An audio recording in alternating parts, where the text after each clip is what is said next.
Mrs Chatterjee versus Norway, एक सच्ची कहानी जो सागरिका चक्रवर्ती और उसके बच्चों के साथ नॉर्वे में हुए जुल्म पे बेस है। नॉर्वे की चाइल्ड वेलफेयर सोसाइटी सागरिका के बच्चों को इस वजह से उठा के ले जाती है कि वो अच्छी माँ नहीं है, क्योंकि वो बच्चों को अपने साथ सुलाती है, उन्हें हाथ से खिलाती है और उनके मुंह पे काजल का टीका लगाती है। ये एक माँ की कहानी है जो एक आम सी घरेलू खातून है, लेकिन नॉर्वे की गवर्नमेंट से अपने बच्चों की कस्टडी लेने के लिए शेरनी बन जाती है। नॉर्वे की child welfare society Mrs Chatterjee को इतना तंग करती है कि वो अपने बेटे को स्कूल छोड़ते हुए उसका लाइफ ट्री भूल जाती है, जिस वजह से ये सोसाइटी कहती है कि वो केयरलेस मदर है। ये जाने बिना कि भूलना तो आम सी बात है, उससे केयरलेस होना कैसे साबित होता है। दीपिका चैटर्जी जो नॉर्वे में अपनी बेटी, बेटे और हस्बैंड के साथ रहती है और उसकी पिछले 1 महीने से सर्वेलेंस हो रही है। बीच बीच में उसका हस्बैंड भी उसे ताने मारता रहता है कि वो घर गंदा रखती है, एक ही तो काम करती है, बच्चे संभालना वो भी उससे नहीं होता, जबकि 2 छोटे छोटे बच्चों को वो अकेले संभाल रही है, इतने बड़े घर को अकेले मैनेज कर रही है। ऊपर से नॉर्वे की चाइल्ड वेलफेयर सोसाइटी दीपिका के बच्चे छीन लेती है। दीपिका कोर्ट में केस कर देती है, लेकिन कोर्ट कहती है कि वो बच्चों से मिलेगी 18 साल बाद। दीपिका को पता चलता है कि इस चाइल्ड वेलफेयर सोसाइटी के आड़ में एक बहुत ही घिनौना खेल खेला जा रहा है। इस खेल में जज, वकील और बड़े बड़े लोग सब मिले हुए हैं जो चाइल्ड ट्रैफिकिंग में इन्वॉल्व हैं, और इसके लिए एक वर्ड भी यूज़ हुआ है मूवी में, बच्चों से कराई गई प्रोस्टिट्यूशन।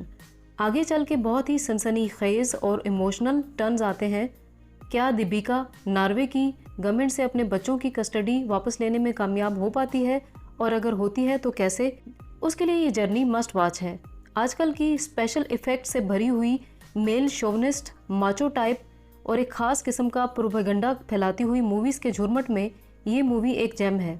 इस तकलीफ़ वाले टाइम में भी दीपिका का हस्बैंड उसे ब्लेम करता है हर चीज़ के लिए। छोटी छोटी बात पे वो दीपिका पे हाथ उठाता है। दीपिका डोमेस्टिक वायलेंस और सोसाइटी वायलेंस दोनों अकेले बर्दाश्त करती है। उसके टॉक्सिक ससुराल वाले मतलब हैरानी होती है, अगर वो आम सी औरत होती तो उसका नर्वस ब्रेकडाउन हो चुका होता। वो सीन्स तो रोंगटे खड़े कर देते हैं, जिसमें एक माँ की बेसिक इंस्टिंक्ट को उसकी मेंटल डिसेबिलिटी बना दिया जाता है।